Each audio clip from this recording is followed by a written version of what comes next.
Bonjour à tous. Alors aujourd'hui, j'aimerais revenir sur la stratégie en fait des perpetuals. En fait, ça revient à parier sur des futurs, des perpetuals. Et vous montrer une autre application. Je vous ai montré récemment l'application Vertex sur Sonic. Là, j'aimerais montrer en fait l'application Drift sur Solana. Je pense que Drift, c'est vraiment le principal échange décentralisé de perpetuals sur Solana. Donc ça vaut le coup de regarder. Ils ont fait leur airdrop il y a quelques temps. Ils en referont peut-être un dans les mois qui viennent, je ne sais plus où ils en sont, ils écrivent beaucoup là-dessus. Mais en tout cas, ça vaut le coup de l'utiliser pas seulement pour le potentiel airdrop, mais parce que si on l'utilise bien, c'est risqué encore une fois, il faut faire très attention, mais si on l'utilise bien, ça peut être rentable. Alors, je vais vous montrer un exemple, c'est sur le token Hype. Alors Hype, c'est le token d'Hyperliquid, qui est vachement monté en fait depuis le lancement. Bon, moi, de mon côté, j'avais eu un petit airdrop d'Hyperliquid, mais rien de conséquent, mais ça vaut le coup de regarder en fait le token hype lui-même. Est-ce que vraiment il vaut l'engouement qu'il y a actuellement, ou est-ce que au contraire il va à un moment s'éteindre, un petit peu comme Tia de Celestia était vachement monté et finalement maintenant est bien redescendu quasiment au niveau initial. Bah, hype c'est pareil, hein, il peut monter parce que tout le monde en parle, on voit que d'un seul coup c'est une blockchain, en fait, c'est une blockchain, mais c'est plus une DApp, en réalité un DEX qui est vachement utilisé. En plus, il y a du staking actuellement. Donc du coup, les gens s'excitent, stake et tout. Alors ouais, moi j'ai staké un petit peu, j'ai pas staké grand-chose en fait, mais j'ai staké un petit peu en me disant bah, peut-être qu'en stakant, finalement, il y aura un autre airdrop derrière. Donc je pense qu'il y a beaucoup de gens qui raisonnent comme ça. Mais ce que j'ai staké, bah, ça prend une certaine valeur puisque le montant du jeton est vachement monté.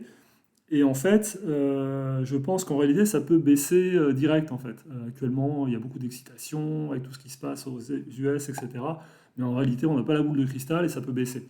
Donc ce que je fais, c'est que je me protège de ce que j'ai staké d'un côté en le shortant de l'autre en fait. Donc c'est du hedge, ce qu'on appelle du hedge avec un H.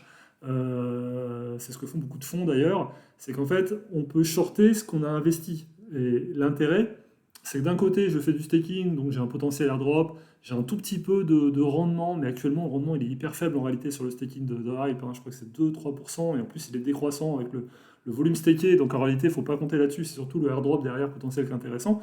Donc d'un côté, je joue là-dessus, et de l'autre côté, en fait, je short, surtout qu'actuellement, hier, je vous parlais beaucoup de RSI. Si vous regardez le RSI en fait du Hype, là,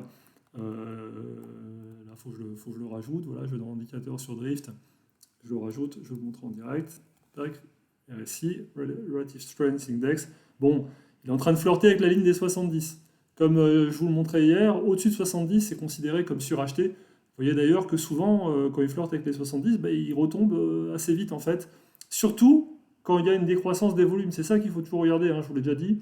C'est les volumes ici en fait. Quand il y a une décroissance des volumes et un RSI qui commence à stagner, voire à baisser, proche des 70 ou carrément au-dessus, là, c'est qu'à un moment, normalement, ça va corriger.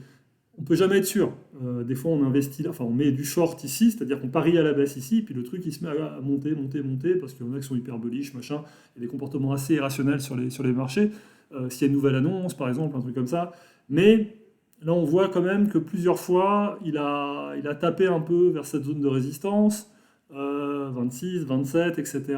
On voit que le RSI il tape aussi et il attend à redescendre, les volumes ont tendance à redescendre. Il y a quand même plusieurs signaux cohérents. Encore une fois, c'est pas un conseil, mais voilà.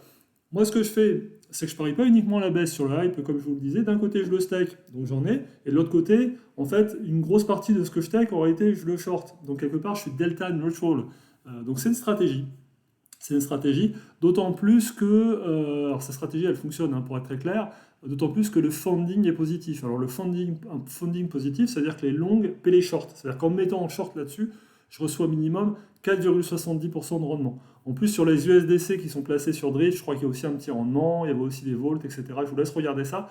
J'ai aussi mis mon referral link dans la description pour Drift, ce qui fait que si vous vous inscrivez sur Drift, en utilisant ce referral link, en fait, vous aurez des bonus. En fait, donc ça vaut le coup, ça coûte rien pour vous de cliquer sur ce lien avec ce lien de parrainage plutôt qu'y aller direct. Donc voilà, et moi ça me rapporte éventuellement un petit peu aussi. Je n'ai pas touché grand-chose, j'ai touché quelques rewards avec ce referral link, mais ça vaut toujours le coup. Et vous pouvez faire la même chose de votre côté une fois que vous avez votre compte. Pour aller sur Drift, c'est très simple, donc c'est app.drift.trade.